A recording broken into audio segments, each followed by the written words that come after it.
I haven't repaired a Retina IIa for weeks or months. This one's been sitting in my boxes waiting to be dealt with. Leather case there is nicely named with someone's name. They must have been very proud of the camera to get their name embossed on the case. So, Retina IIa. This one came to me with a note. It says, I can't unjam cock it. I think I've already dealt with that problem in the past. I don't think there was anything much particularly wrong with this camera in terms of cocking and unjamming it. Mostly the problems are otherwise. I'll show you. Let's get this out of the case.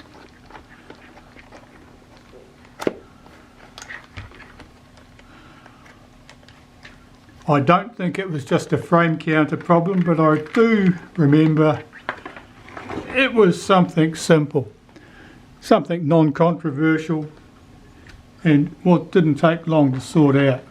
Now, if I put on the correct pair of glasses, I can see what I'm doing.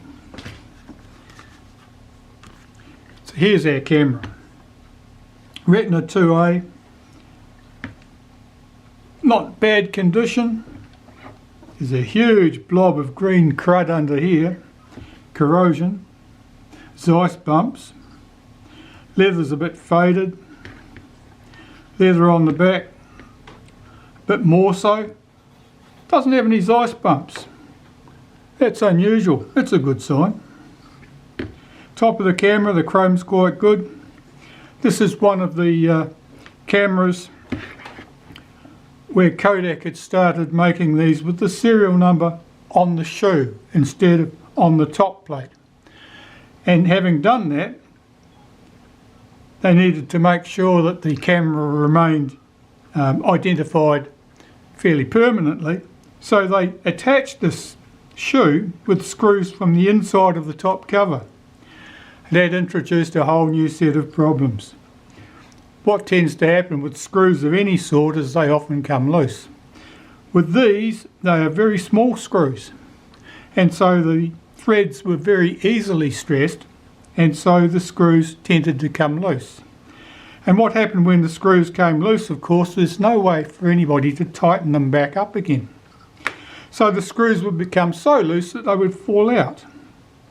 And when they fell out, they didn't just disappear into the environment, they dropped inside the top cover.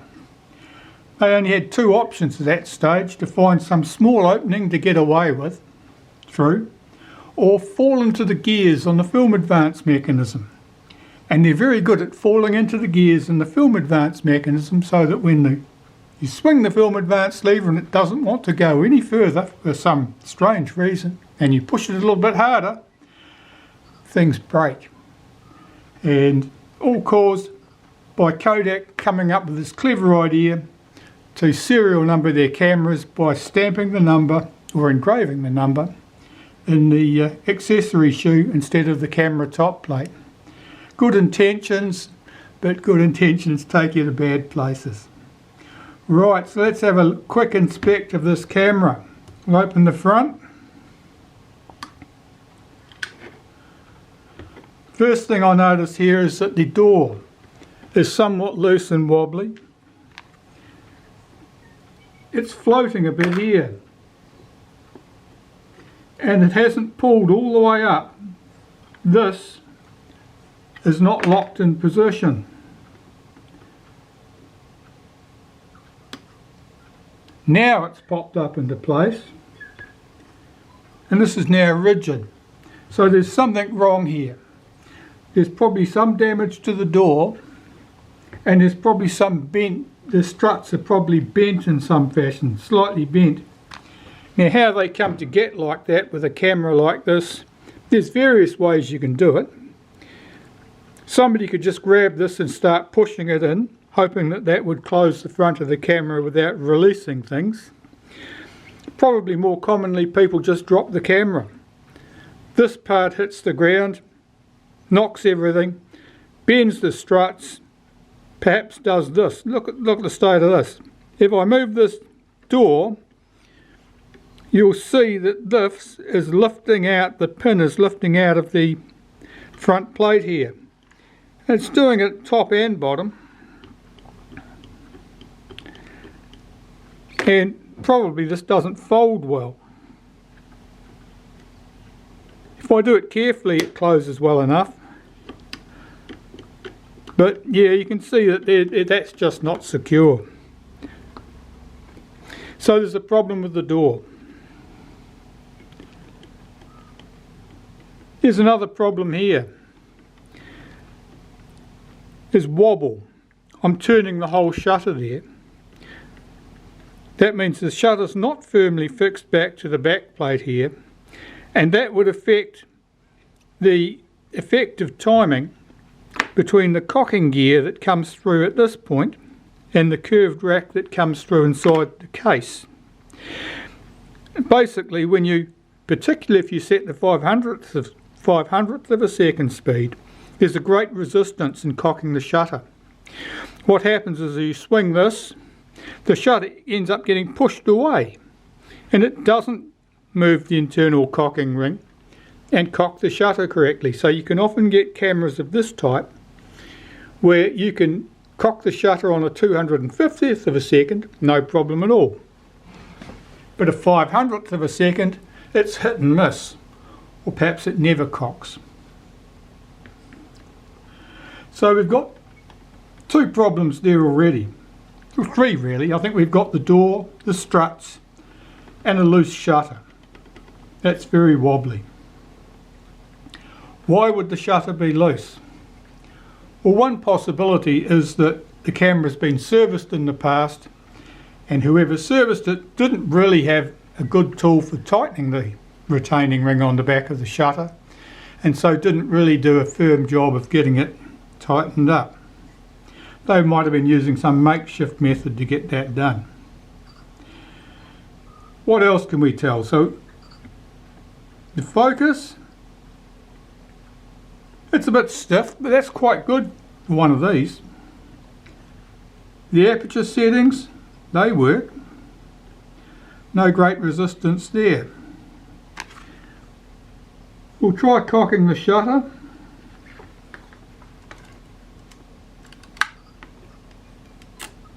Cocked and fired. Let's try it at a 500.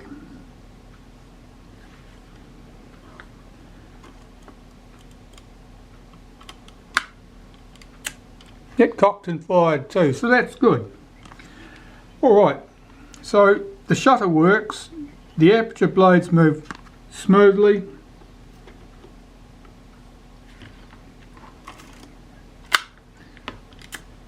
I'm just opening the shutter on B and checking the look of the aperture blades, the diaphragm. They look pretty good. They're not looking oily at all. So that shutter would probably behave quite normally if that assembly was just tightened back up there. Let's have a look at the rest of the camera. Film advance. Anything to see in here? Well, it's a bit dirty. Nothing else of note. Looks okay. Pressure plate's okay. It's not been punched in from the back.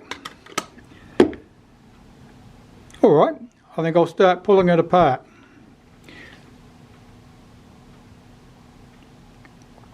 I'm going to disassemble it completely, clean all the components, and then when I'm reassembling it, we'll look to see at the struts on the mechanism here are straight, or as straight as they need to be, that the door fits correctly, and after I've serviced the shutter is in the process, that can go back on and be tightened into position.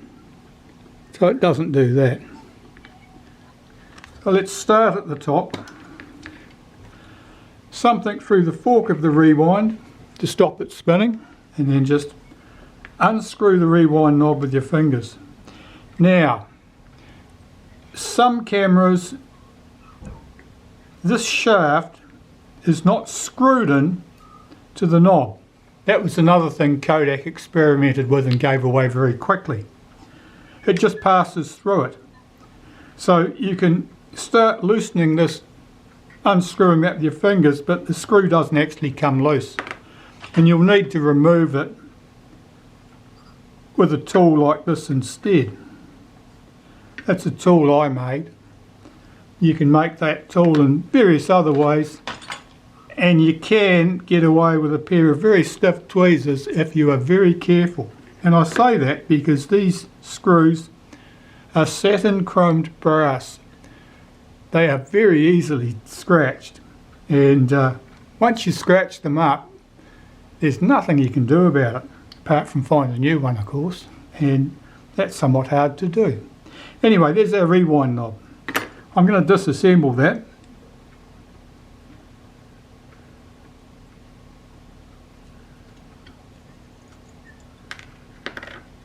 Some of these parts can go through the wash, the wavy washer and the screw.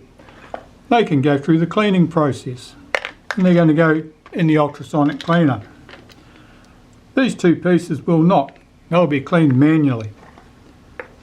Anything with paint on it, if you put it in the ultrasonic cleaner, or if you use too enthusiastic a solvent, you'll strip the paint out of them, and that's very, very difficult to put back. So, our advance lever here. Now the screw here is sitting very low relative to that knob. I think that's suspicious. We're going to find out. We'll find out what's going on there. The screw's loose. That's suspicious in itself.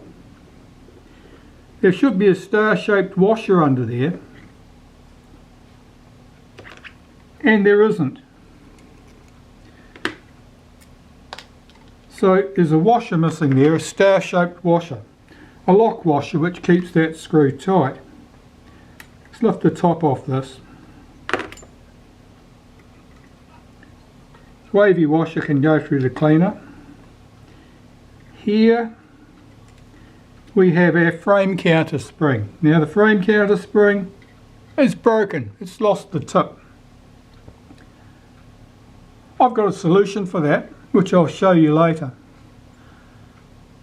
That can go through the cleaner. The delicate bit is already gone. These pieces cannot go through the cleaner because they're painted.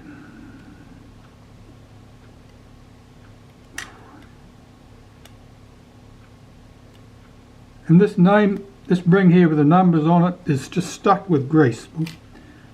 These pieces can go through the cleaner. Let's remove that advance knob.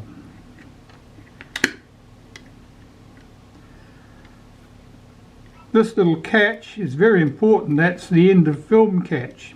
That's what locks the lever when you get round to number 1. The rubber here is perished and gone. I'll replace that. I'm not going to pull this mechanism apart. It's awkward to get back together, and there's no reason. That thing's working nicely. So what else needs to come off here? We've got a spacer here on the rewind, and then we've got one screw at each end of that top cover.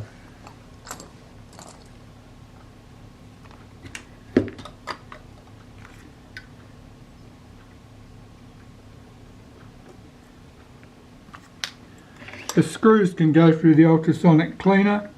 The only thing you have to watch when you're cleaning tiny parts like that is that you don't swish them away down the drain when you're finished washing things. Here's our top cover, and here are the 3 tiny screws I mentioned that hold that shoe in place, and frequently they're loose. We're going to have this off anyway. I'm just checking to see if they are in fact loose. No, they're good. And it may be because nothing's ever been slid into that shoe. You can see it's unmarked. The common state for any non-hot shoe anywhere in the world on any camera is that some clown has slid their hot shoe flash in there and put a big scratch right down the front middle of it.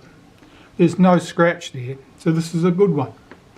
We'll put the top cover aside, deal with that later. Let's bring this back into the picture. See what's here and what's not here.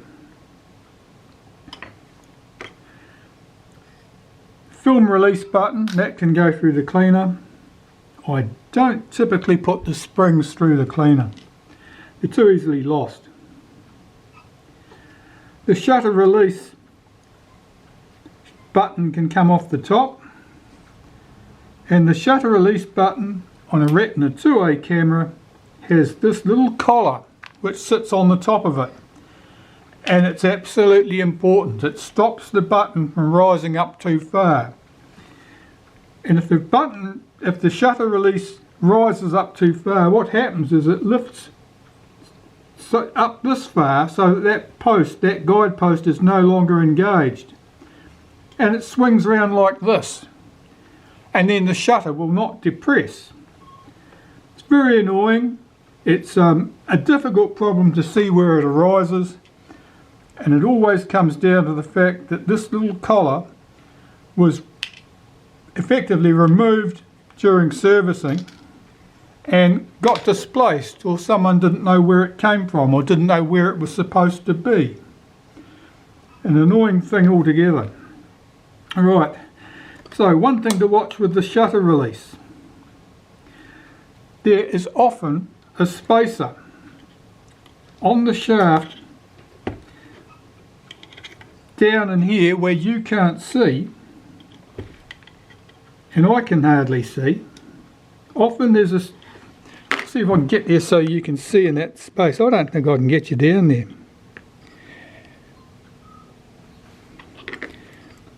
Where this shaft passes through, down in here, which is so too dark for you to see, there's often a little spacer washer, and that's important because if it's not present, and it should be present, there's not enough travel to trigger the shutter here correctly. This camera doesn't have one. It worked fine without one, so presumably it never had one. So I'll slide out this shutter release. We can remove the spring, put that to one side. There's a collar here, a plain collar.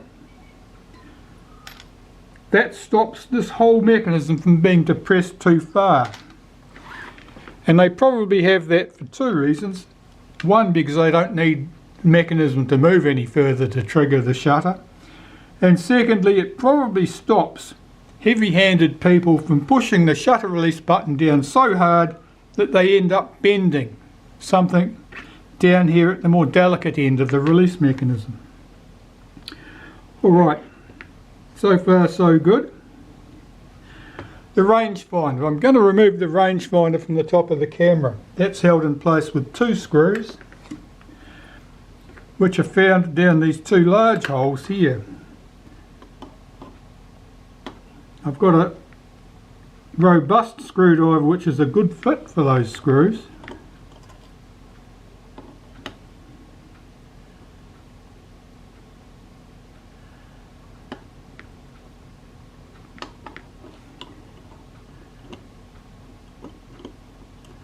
So much so that it often brings the screw out with it. But it's a very good screwdriver for getting those things loose. The other one is just sitting loose in the rangefinder. And I'll tip it out. The rangefinder, I'll put that to one side. We'll deal with that separately. I'm going to remove the rewind at the end of the camera here. It's pretty straightforward. It's easy to take apart, and it just ensures that old grease and dust and grit are not a feature of its operation when the camera's been serviced. I'll tip those three screws out. Now this should just come out. Sometimes it's tight like this thing. Basically it's catching on the spring action here, so it doesn't want to pop back. If I get a small screwdriver, just lift that up slightly just to release it. Now, then I can get that apart. This is 2 pieces. That's so that you can lift the rewind knob slightly in order to rewind the film. Just gives you a better grip on the knob, otherwise it's right down on the camera itself. I'm just going to remove this small screw, which in this case was a little bit loose, and I should be able to remove this piece completely.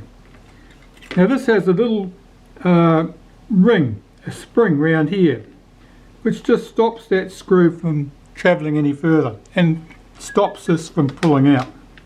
And there's nothing left in there. Back to the camera body. So I'll just lift this gear off, and the spring and so forth will probably unwind. If I can get under here. Yeah, that was the return spring for the advanced unwinding. Now there's a collar on the top here, which is glued in here with grease. Don't lose that. And then there's a gear.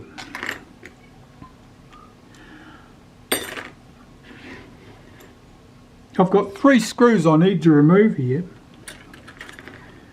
Now this screw has a spring on it, and the spring has a piece that sticks up at this point, pushes against this thing, keeps this little pawl engaged with the top of the shaft. Now I'm just going to lift that spring, if I can get this all the way across, press that all the way down, and I've just released that spring, so that spring's now floating.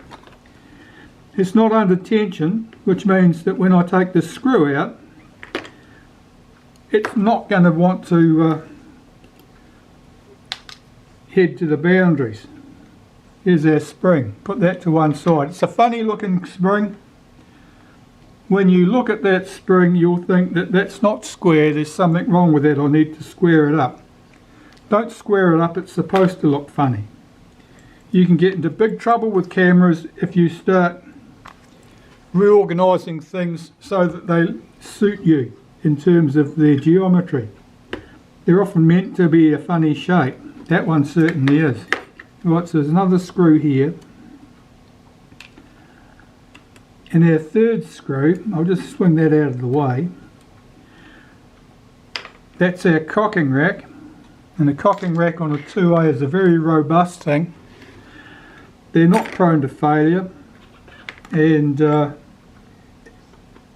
don't remember when I've ever had cause to replace one.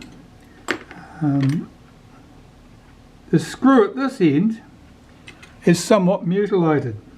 That tells me that someone's had a go at doing something to that, and they've made a bit of a mess of it. That's alright, we can deal with that later. Or not at all. If the screw still works, there's no problem. It's an internal screw. It won't offend the eye once the camera's assembled, as long as it does its job, it stays tight. This lever here, this pawl that controls our film advance mechanism, controls the action of it. Just lift that out. It's a bit dusty and dirty and greasy, but it's otherwise sound. Now there'll be a spring here down that hole, much like the spring that came out of the hole for the film release button, except it's a slightly larger diameter. I'll get the 2 together. That's the one we've just taken out, and the one from the release button is this one, slightly longer, slightly smaller diameter. That's important. If you try to get the larger diameter one down that hole, it's doomed to failure. Don't do it. Right, so the film advance here, this pawl at the top should lift off. It's come off its square shaft. There's a spring underneath it. This conical shaped spring here. the big end goes downwards of that spring. There's that drive dog, and we can take this gear off. Now here we have the little pawl that stops that action from turning backwards. Screw through the middle.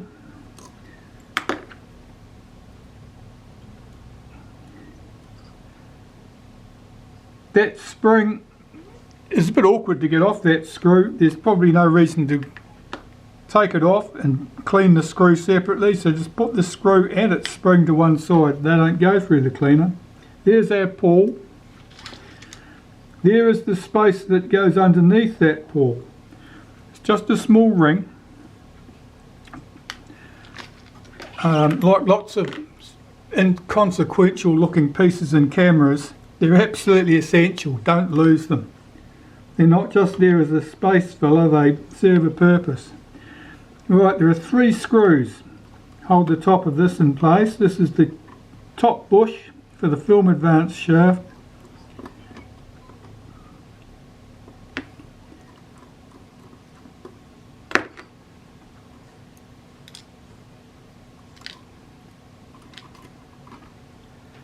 And this piece.